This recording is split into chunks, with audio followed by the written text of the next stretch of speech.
বিশ্বের সবচেয়ে ভয়ঙ্কর পুতুল হিসেবে পরিচিত অ্যানাবেল, যা আজও রহস্য ও আতঙ্কের প্রতীক। হলিউডের জনপ্রিয় হরর ফ্র্যাঞ্চাইজি দ্য কনজিউরিং ইউনিভার্সের মাধ্যমে এই পুতুলটির কাহিনী বিশ্বব্যাপী ছড়িয়ে পড়ে। তবে বাস্তবের অ্যানাবেল সিনেমার চেয়ে অনেকটাই ভিন্ন। প্রশ্ন থেকে যায়, এই পুতুল কি সত্যিই অভিশপ্ত নাকি কেবল এক লোককথা? অ্যানাবেলের ইতিহাস শুরু হয় 1970 সালে। কথিত আছে, আমেরিকার কানেকটিকাটে বসবাসকারী এক তরুণী নার্স তার জন্মদিনে একটি পুরনো পুতুল উপহার পান তার মার কাছ থেকে। এর কিছুদিন পর থেকে বাড়িতে অদ্ভুত ঘটনা ঘটতে শুরু করে। বাড়ির সদস্যদের দাবি, পুতুলটি নিজে নিজে স্থান পরিবর্তন করত, কখনো বসার ঘরে, কখনো রান্নাঘরে, কখনো আবার বন্ধ ঘরের ভেতর পাওয়া যেত।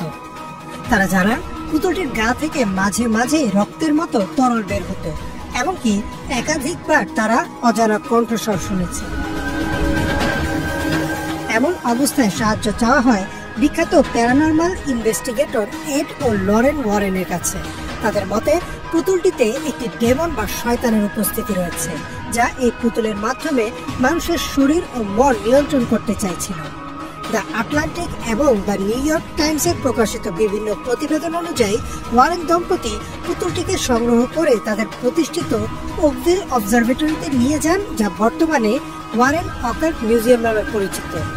আজও পুতুলটি সেখানে কাচের বক্সে সংরক্ষিত রয়েছে, যেখানে ডু নট টাচ ও পজিটিভলি ডু নট ওপেন লেখার সতর্কবার্তা টাঙানো। অ্যানাবেল পুতুল ঘিরে বহু গুজব ও ঘটনার জন্ম হয়েছে। ওয়ারেন দম্পতির মতে, একবার এক দর্শনার্থী কাচের বক্সে আঘাত করার কিছুক্ষণের মধ্যেই মোটরসাইকেল দুর্ঘটনায় মারা যান।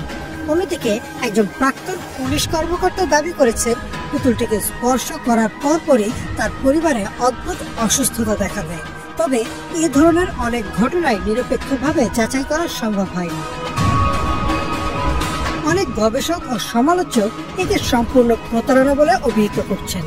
যুক্তরাষ্ট্র ভিত্তিক প্যারানর্মাল স্কেপটিক্যাল গ্রুপ স্কেপটিক ইনকোয়ারির মতে, পুতুলটি নিয়ে তৈরি করা আতঙ্কপূর্ণ কাহিনীগুলো মূলত লোকজ বিশ্বাস ও অধিভৌতিক চাহিদা থেকে উদ্বুদ্ধ।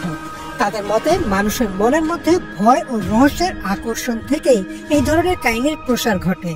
লাইফ সায়েন্স ও হিস্টোরি ভার্সেস হলিউডে প্রকাশিত প্রতিবেদনেও বলা হয়েছে যে বাস্তব অ্যানাবেলের সাথে সিনেমার অ্যানাবেলের তেমন কোনো মিল নেই এবং বাস্তবের অনেক ঘটনারই কোনো সত্যতা প্রমাণ পাওয়া যায়নি। কোন এক অজানা কারণে অ্যানাবেল আজও সাধারণ দর্শনার্থীদের জন্য উন্মুক্ত নয়। করোনা মহামারীর পর ওয়ারেন অকাল্ট মিউজিয়াম বন্ধ থাকায় পুতুলটিকে সরিয়ে অন্য জায়গায় সংরক্ষণ করা হয়েছে বলে দ্য সান ও নিউজউইকে উল্লেখ করা হয়েছে।